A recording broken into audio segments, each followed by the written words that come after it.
Welcome back to another episode of Mental Health with Homemade Delights. Today, we're going to be talking about mental health and its impact on all of our relationships. And by relationships, I don't just mean like couples, like romantic relationships. It could also just be between your friends or families. At the time I am filming this, it is Valentine's Day, so it is kind of fitting for today. But yeah, let me get started. So to start off, let's define what mental health really is. Mental health defines your psychological well-being or emotional well-being.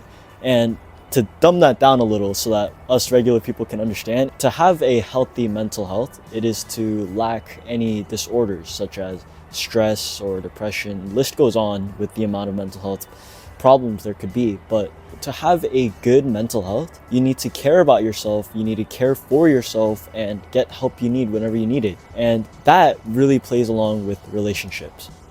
Now, the dynamic between relationships and mental health is very deep. They go hand in hand together in many situations.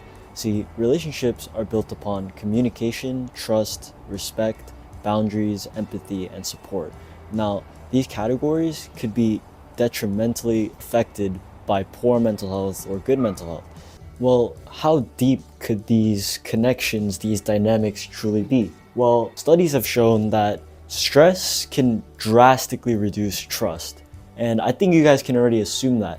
But trust is a very big component of relationships. And when you're in a poor mental state where you're stressed, it could affect it and it can negatively impact your relationships with anybody. And that's a big problem. Another example is when you're depressed, you're more likely to avoid communication with others and you like to keep it to yourself. Now, this doesn't mean that you won't be talking less. It won't mean that you're a quiet kid per se.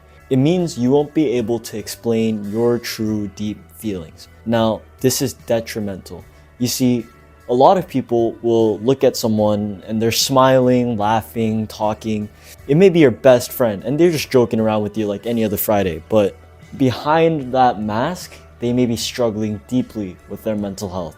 And that can lead to severe problems because it reduces trust and the person going through the mental problems starts to feel a little withdrawal from the relationship. They start to feel a little distance because they cannot reveal their true self. They feel tired of masking themselves constantly. That is a true problem today that many people face. Now, going back to dynamics, mental health not only affects relationships, but relationships affect mental health. See, going back to the core components of a relationship, if any of those are not available, a person's mental health may be drastically decreased. That doesn't mean that mental health and relationships affect each other negatively all the time. A good mental health where you genuinely take care of yourself and you're able to express yourself clearly allows for good connection and communication. But this is required on both sides. So it's important to find people that are right for you. It's easy to make friends based on popularity and how cool you feel around them. But that is not a healthy way to find relationships. A healthy, good way is to find someone that truly makes you happy and gets your mental health at a higher state. Before we end this video, I want to talk about who we really are. We are a student-led project. We are a group of 3 students, and we truly want to make this world a better place by making mental health support accessible to anybody for free. And we also just want to spread awareness through these videos or Instagram posts.